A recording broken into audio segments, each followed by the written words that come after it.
और इन सब के बीच में महायुद्ध से जुड़ी बड़ी खबर, यूक्रेन के मैदान से एक और बड़ी खबर आ रही है। दरअसल रूस ने एक बार में ही यूक्रेन के 5 शहरों पर हमले कर दिए हैं। खार्किव और इज्यूम के अलावा पुतिन ने ज़ेलेंस्की के गृह नगर पर भी हमला कर दिया है। ये बड़ी खबर आप देख रहे हैं।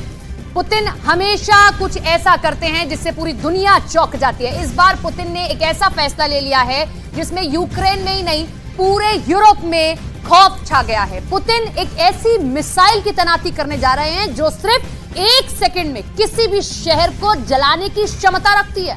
यह हथियार इतना ताकतवर है कि 60 मिनट में दुनिया के 60 शहर तबाह कर सकता है।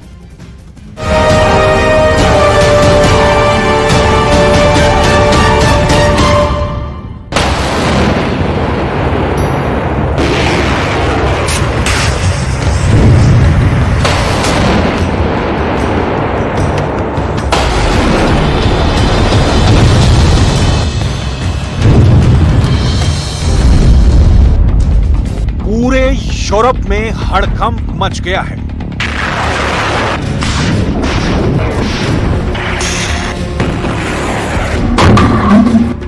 यूरोप के तमाम देशों में तनाव फैल गया है। दावा किया जा रहा है कि एक तरफ यूक्रेन ज़ापोरिज़िया न्यूक्लियर प्लांट पर ही बम फोड़ने जा रहा है, तो दूसरी तरफ पुतिन यार्स मिसाइल को सेना में शामिल करने जा रहे हैं। ये मिसाइल परमाणु हमला करने में सक्षम है, यानी यूरोप परमाणु के डबल डेंजर को झेल रहा है।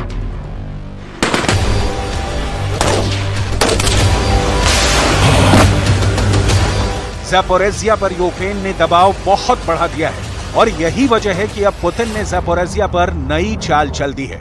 ज़ापोरिज़िया यूक्रेन के युद्ध के लिए बहुत अहम है क्योंकि यह परमाणु ऊर्जा उत्पादन का एक बहुत बड़ा केंद्र है। जब युद्ध शुरू हुआ तो पुतिन की आर्मी ने सबसे पहले अपना टारगेट ज़ापोरिज़िया को ही सेट किया था, क्योंकि यहां पर रूस का कब्जा होने के बाद यूक्रेन की हालत पतली होने तय थी।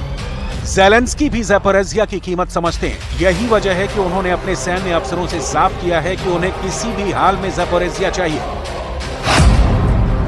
दावा यह किया जा रहा है कि ज़ेलेंस्की की फौज ब्रिटेन द्वारा सप्लाई की गई स्टॉर्म शैडो मिसाइल से ज़ापोरिज़िया के न्यूक्लियर प्लांट पर हमला कर सकती है। अगर हम बीते कुछ महीनों की बात करें तो यह साफ समझ में आता है कि ज़ापोरिज़िया जंग का एक बड़ा मैदान बना हुआ है। रूस ने पहली बार यह स्वीकार किया है कि ब्रिटेन के द्वारा सप्लाई की गई स्टॉर्म शैडो मिसाइलों ने ज़ापोरिज़िया के अंदर व्लादिमीर पुतिन की सेना के लिए एक बड़ी समस्या पैदा की है।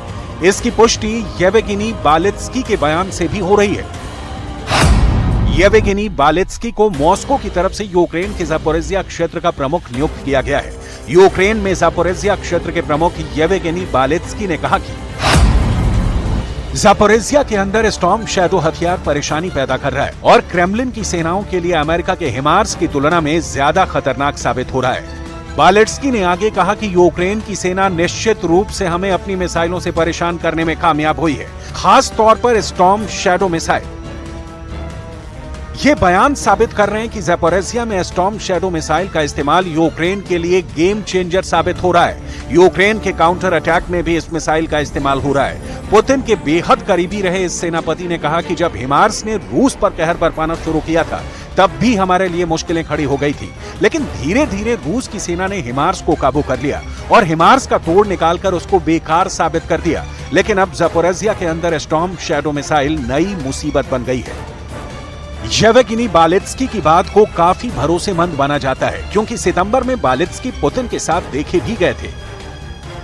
बालित्स्की पुतिन की टीम के खास लोगों में शामिल है। यही नहीं, ज़ापोरिज़िया के अंदर ही ब्रिटेन से मिले स्टॉर्म शैडो मिसाइल का उपयोग करते हुए यूक्रेन ने रूस के मेजर जनरल सर्गेई गार्याचेव को जान से मार डाला है।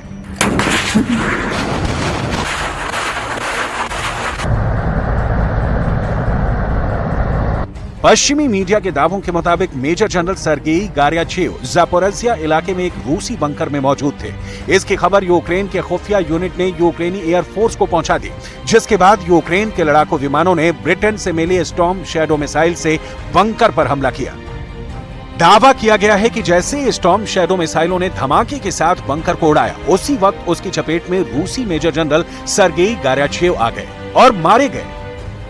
रिपोर्ट के दावों के मुताबिक मेजर जनरल सर्गेई गोर्याचेव के मारे जाने से ज़ैपोरिज़िया इलाके में रूसी सेना को बहुत बड़ा झटका लगा है।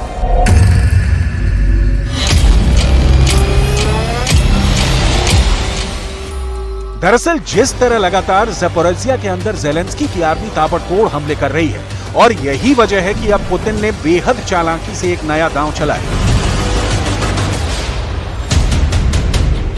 पुतिन की सरकार की तरफ से दावा यह किया गया है कि ज़ैपोरिज़िया को जीतने के लिए ज़ेलेंस्की की फौज परमाणु संयंत्र पर ही हमला कर सकती है।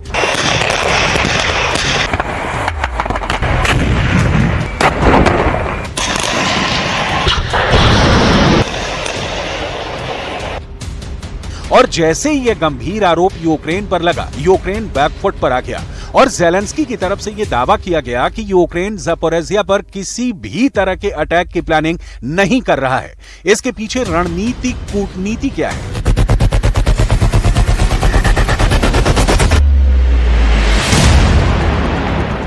ये समझना भी बहुत जरूरी है। दरअसल ज़ेलेंस्की की आर्मी ये जानती है कि ज़ैपोरिज़िया के परमाणु संयंत्र को रूस की आर्मी ने अपना बेस बना लिया है और ऐसी स्थिति में रूस के इस आर्मी बेस को खत्म करना जरूरी है। लेकिन इसके लिए ज़ैपोरिज़िया के परमाणु संयंत्र पर हमला करना यूक्रेन के लिए जरूरी और मजबूरी है। लेकिन पुतिन पहले ही अपने प्रोपेगेंडे से ज़ेलेंस्की के मनोबल को कमजोर करने में लगे हुए हैं। इस प्रोपेगेंडे के जवाब में ज़ेलेंस्की भी दिखावे के लिए शांति की धुन बजाना चाहते हैं। ज़ेलेंस्की शांति समझौता करवाने के लिए दुनिया से अपील कर रहे हैं। З нашими партнерами на всіх рівнях. Сьогодні керівник Офісу Єрмак, міністр закордонних справ Кулеба, профільні заступники керівника Офісу Андрій Сибіга і Ігор Жовко працювали з послами країн-партнерів заради формули миру. Заради того, щоб країни долучались. Я говорив із президентом Замбії, двосторонні відносини, формула миру. Ще одна держава глобального півдня підтримує наші ініціативи.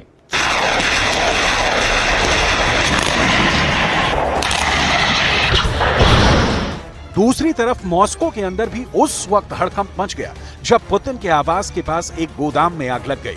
क्रेमलिन से सिर्फ 6.5 किलोमीटर दूर आग लगने से रूस चौंक गया। गंभीर बात यह थी कि आग 2 वर्ग किलोमीटर में फैल चुकी थी। ये आग कैसे लगी? रूस की सुरक्षा एजेंसियां चौकन्नी हो चुकी हैं। इसकी वजह यूक्रेन के ड्रोन हमले भी हैं। रूस ने इस हफ्ते मॉस्को के पास 2 यूक्रेनी ड्रोन हमलों की जानकारी दी थी।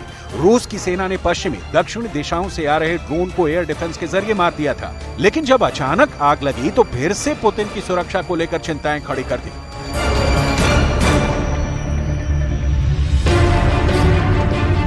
दूसरी तरफ पुतिन की यार्स मिसाइल की वजह से यूक्रेन ही नहीं पूरे यूरोप में काफी तनाव फैल गया है।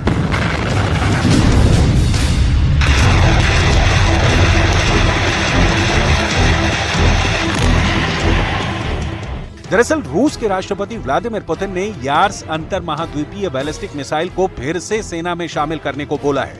यार्स मिसाइल एक वार में कई अलग अलग लक्ष्यों पर परमाणु हमला करने में सक्षम है।